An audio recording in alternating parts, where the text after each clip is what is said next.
Welcome to another episode of The Heart of the Matter. Today I've got a special guest, Eryca Freemantle. She was on a recent episode of The Heart of the Matter, but she's coming from a completely different direction today. Eryca, you're welcome to The Heart of the Matter. Thank you so much for having me back. Eryca, you're a fitness, health expert, you're a motivator, and today we really want you to talk to women because you love helping women, especially the women that are 40 and above. That's right. With women's issues. That's right. Tell me, what are the kind of issues that women in their 40s have? Wow. Just to make it clear, I'm actually 50, but you've got to start that bracket from somewhere. And different people go through different things at different stages in their lives. But what issues do women have starting from 40? What I find is a lot of women tend to have lots of regrets.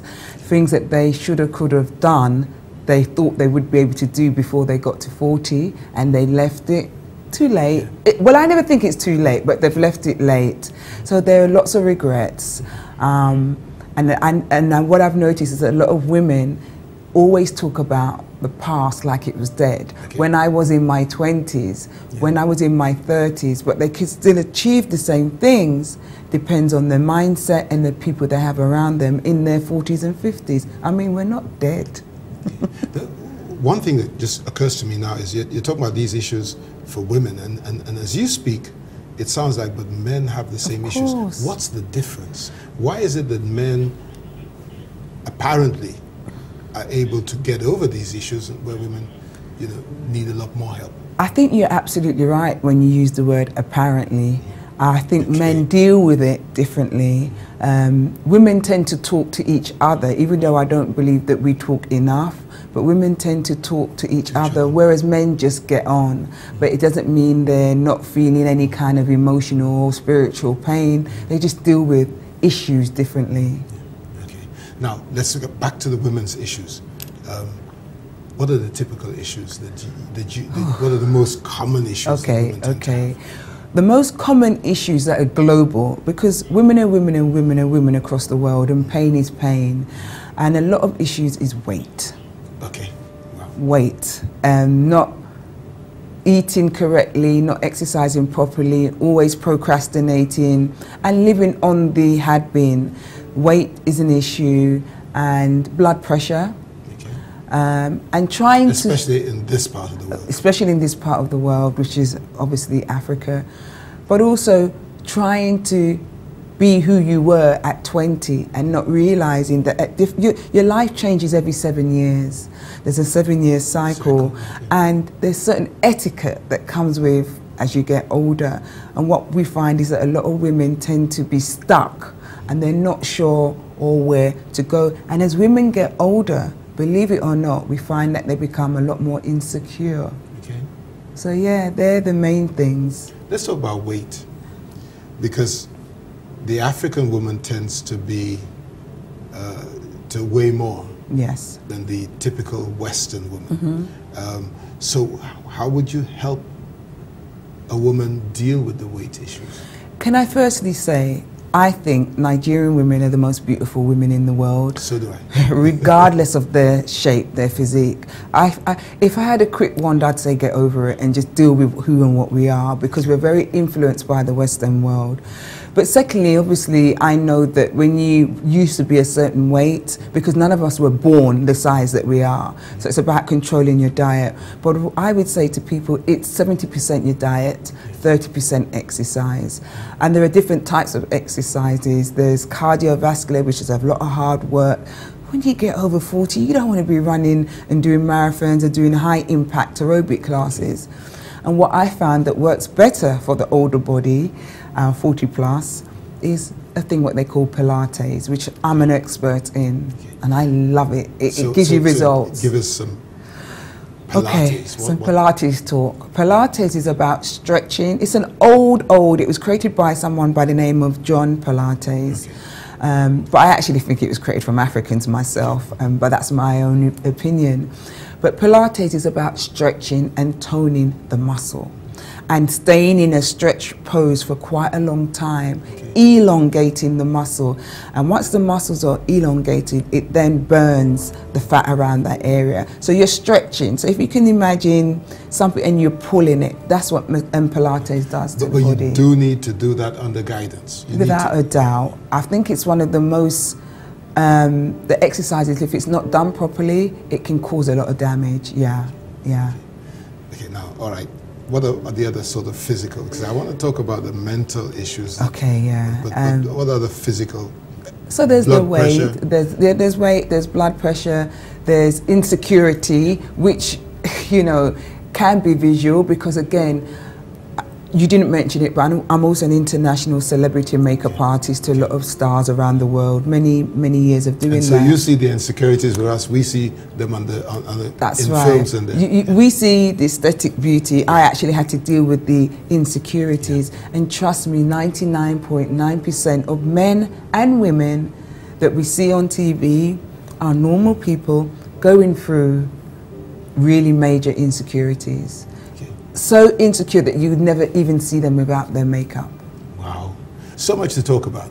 But we've got to go on a break now. So viewers, we'll be back in a moment with the Heart of the Matter. Stay tuned.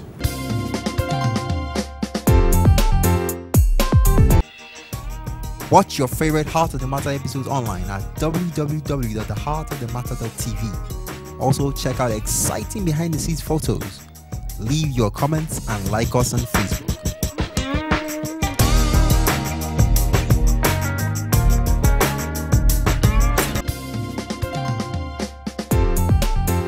Welcome back to the Heart of the Matter, where we're talking to Eryca Freemantle about women issues, especially women over 40. Welcome back to the Heart of the Matter. We're talking about issues. You'd already talked about the issues of weight. Yes. Now hypertension. Yes. And then insecurity. Yes. And with insecurity, I mean, you said a lot of people hide their insecurities under their makeup. Under their makeup, under their hairstyle, under their clothes. A lot of people try to emulate others, but they haven't really found their own identity. And again, because they're trying to camouflage the weight that they have, they wear different types of clothes or the wrong type of clothes for their body shapes and sizes. Yeah. So how do they get over this now? They need to come and work with me. Okay, so you actually need to, it's an individual thing. It's an individual thing. It's not, because everybody have different issues. And when I say that with jest, but my journey has been full of insecurities, full of ailments, full of not being confident, feeling that I was extremely ugly. So I'm a classic example, but I'd like to believe I've turned the bad, the negative into something good. I am a life coach. That's what I do, everything to do with well-being around women. And you are a life coach, dare I say, that has taken a love for Nigeria. Oh, love? I think that's an underestimation of the word. Anyone that knows me and the word Nigeria is mentioned, they see the fire in my belly. I'm in love with Nigeria. Oh, that's wonderful to hear. Now, still with women's issues. We've talked about the insecurity, which is not really such a physical issue, but an emotional, mental issue. What about some of the other issues like menopause? Okay. I mean, I guess from 50 and above, that begins to happen, but in some cases less than about 40. Yeah, you took the words out of my mouth. I actually know some women that started their menopause in their 20s, but it wasn't recognized. The doctors diagnosed it as the wrong thing. It was only later on. The menopause can be quite brutal, but what I found with a lot of women, once they've discovered what it is, and it's quite awful, exercise. Mild exercise like walking, Pilates, changing your diet, all of those things contribute. There is no need to suffer in silence. I actually know a woman that suffers so bad from menopause, she puts her head in the fridge. That's how she deals with it. But now there are drugs, because menopause is a hormone thing. Yes, there are drugs. What do you say about the drugs? What do you say about, you know, I don't remember what they call them. There are various different drugs out there, but I'm totally against drugs. I'm not saying that you shouldn't use drugs, but I would say at your last extreme, I would look at your diet, your state of mind, what, you know, obviously what you're eating, which comes under your diet, and your lifestyle. You have to change, you have to take control. I would look at all of those things, adjusting those things, speaking to other women that are going through the same experience or gone through the experience. Hot flushes. Hot flushes are absolutely awful. Anxiety, nervousness, and again, insecurity. And I know many people that have gone through divorce because the menopause has been misunderstood. Women, yes, we are absolutely beautiful creatures, but we are misunderstood. And just, you know, talking about, I still want to stick on the menopause thing for a little while, because marriages can break up as a result of menopause. So what would you say to the men who are dealing with a wife who is going through issues of menopause? Remember, that woman is the same woman that you fell in love with many years ago, or, you know, it's the same woman that you loved when you married her. Depends on the length of your marriage. Do your homework, do some research, get to understand what she's going through. You will never physically understand, but have an empathy, listen to what she says, and also make a diary of certain dates when you see and when she changes, when she becomes, if she does, a little bit more aggressive, when she becomes very insecure and tearful. You have to do your bit. You can't just sit there as a man and say, oh, I'll give it a week and she'll be okay, because that's really unfair. You need to invest in your wife and love your wife however she comes. Now let me move away from that and still talk about women and beauty. I find that white women want to get darker. And so they go into the sun and they do all kinds of things to get darker. But African women or black women want to get lighter. And so they do, we call it toning. You know, what do you think about that? Is that healthy? Is it good? Because I say, you're great the way God made you. I totally agree with you. Either or are both as bad. The black woman is taking it to another level. Yes, the white woman, she lays in the sun and she gets a sunburn and she'll actually use a sunbed. But the black woman is, one, losing her identity, two, giving the money back to the people that make these products, and three, she's really killing herself. And it used to be slowly, but it's now quite quickly, because the products go into your bloodstream and they're chemicals. Acid baths. And they kill you over a period of time. So what do I think of it? Black is beautiful. And it's easy for me to say because I know there are emotional and there are sometimes mental issues behind why women want to do it. But they need to stop and ask themselves, why? Is it a trend? Am I damaging myself? I think it's great. I think that a lot of people tend to like light-skinned women. Well, the men that like light-skinned women, never going to look at me anyway. So you like what you like, that's your preference, but you can't be who you're not.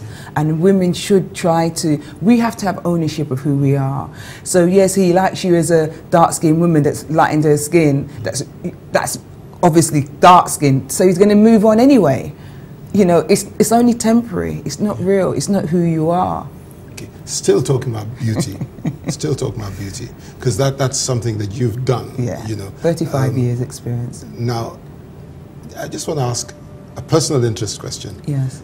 Who was the most difficult makeover that you had to? You don't need to give names. Okay. That you know, but what were the challenges taking somebody from where they were to where they wanted to be? I've had two difficult. One, because this woman was going through a divorce and her husband had actually just beaten her up that morning, and she had to go onto TV to do a presentation and she was battered and blue. So I had to do the makeup. That was even challenging for me to see how badly this woman was beaten. But then the remarkable thing was, once she sat in front of the camera, she switched. So for me, that was quite challenging. But getting to hide the bruises and... I'm an expert, that's what I do. From burns to scars to vitiligos to bruises, that's what I do.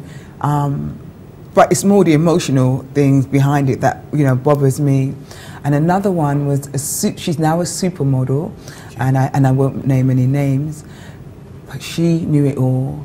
And it was very difficult to tell her, because what she was used to was Caucasian makeup artists making her look lighter. Okay. She'd got used to that. But I made her look exactly as she is, and she wasn't used to that. So that was quite challenging. In the end, what I say to makeup artists, it's really not about you, it's about what your client needs. So I gave her what she wanted, and my job was fulfilled. Okay. Yeah. Still on beauty, what are the things that you'd say that the African woman should do? Not necessarily makeup, but what should she do to enhance her beauty? To show the world what she has. I think the African woman's physique is absolutely phenomenal. Different shapes, different sizes, different heights. But I just think we should just embrace who we are. I said that before, love who we are, and just accept who and what we are. And again, it's really easy to say. I've had my own issues about my body, but at the age that I am now, I've accepted, and I'm trying to be the best that I can be. So it's not just about the physical, it's about eating, it's about appreciation and accepting yourself for what you are. You can't be the girl next door. You are Eryca, and embrace Eryca and enjoy Eryca. Okay, we'll be back in a moment. Viewers, stay tuned. We'll be back after this little break. Welcome back to The Heart of Matter, where we're talking to Eryca Freemantle. Eryca, a lot of people, a lot of women just notice changes. Sometimes they're sudden changes, sometimes it's like who moved the cheese? I don't know if you read the book. Things change.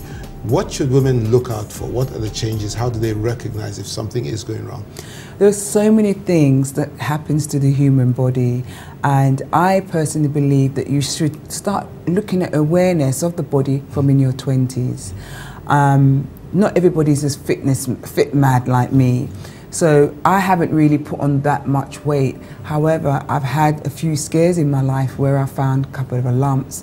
And what I find with other women is that they will find lumps in their body, whether it be on their breast, under their arm, in their back, their legs, their hips, and they will ignore it. Yeah. And that's the worst thing that you can do, because anything that happens to us, it usually isn't sudden. There's usually some sort of warning, some sort of indication, and we see it and we turn a blind eye to it because we're afraid. But there is no need to be afraid. There's always somebody that's gone through what you've gone through. And the sooner you do something about it, yes, the better the chance of recovery and dealing with it. Most definitely, yes, definitely. And you said you've been through some of this yourself. I've been through, I mean, my brand is about my story. I've had, you know, as I said, 5 fibroid operations. I've had 2 breast cancer scares. I've lost my hair. Scares? Yeah, they were scares, fortunately. They were lumps that I got to investigated in time. I lost all of my hair in a car accident. I had over 250 scars to my face, near amputation to my left leg. Doesn't look like it. Well, I'm good at what I do, and thank God, with, you know, over a period of time, it's healed itself. Broke my back, open back surgery 18 months ago. 2 bolts and a plate holding up my spine, and a hip replacement. But I'm here. Yeah. I'm here. So. And you dealt with it as quickly as you could. I dealt with most things as quickly as I could, but I went through a lot of emotional trauma where some of the things I was too afraid to deal with, and I didn't want to share, and I didn't want to talk to anybody else. But obviously they were dealt with in enough time. Isn't it therefore wise to say that always try and have somebody you can talk to? Always. Always. We believe that we don't, and communication is not just about the word, it's about pen and paper, now email, but it's really important to let other people know what you're going through and how you feel. Yeah, and you've got to find somebody you can trust. Yeah, you do. It's not going to tell your story to the whole world. That's right. It's really important that, especially the industry where I come from, the celebrity industry, which I've left. I've, you know, stepped away from that because I found it to be very superficial, and people don't have friends. And yes, in your hour of need, you need to have someone that you can trust, but you can always speak to your pastor. Yeah. You know, your mother, she's alive, a family friend, a sister, but you need to speak to somebody. Yes. Now, last thing we talk about is A lot of women get to the age of, say, 50, and they feel they don't really have much time to accomplish what, you know, they feel like there's a lot more they could be doing. What next? What would you say to somebody who feels that she's got to 50 and her life is just wasted? You know, that's a really good question. I actually experienced that whole thing. People would look at me and say, you've done this, you've done that, you've traveled here, you've done that. But I had a rebirth at about 49, and I had to really dig within. And you know what I did? I looked at my skill set. Okay. I looked at my capabilities, not who I've worked with, because they're only names. And you know, there's far more to Eryca than that. But so what I would say to women that are approaching 50 or over 50, life begins at 50. Whoever said 40, they got it wrong. Life begins at 50. And all you do is bring your life's experience with you, whatever it is that you do, and add value and reinvent yourself. And you don't have to go through that journey on your own. There are specialists that can help you. There are your pastors that you can speak to, but don't be afraid, because I find a lot of women at 50, they give up. They really do give up. They're afraid of the next steps. Life is absolutely wonderful at 50 and beyond. You say it begins at 50. I think it begins at 60. Well, yes, each decade it begins. But I'm not 60. Just a number. I'm not 60 yet. I haven't got there. So I'll probably be saying the same thing when I get to 60. Yes. It's been great having you on the Heart of the Matter. And we're looking forward to when we can have a little corner for you. Yes. Where you can talk to women very often. I look forward to that. It's an honor and a privilege to be here. Thank you so much for your time. Thank you. Thank you for coming. Thank you. Viewers, we've thoroughly enjoyed bringing Eryca Freemantle to you this week, and we'll be back again next week with another episode of The Heart of the Matter. Until then, stay blessed.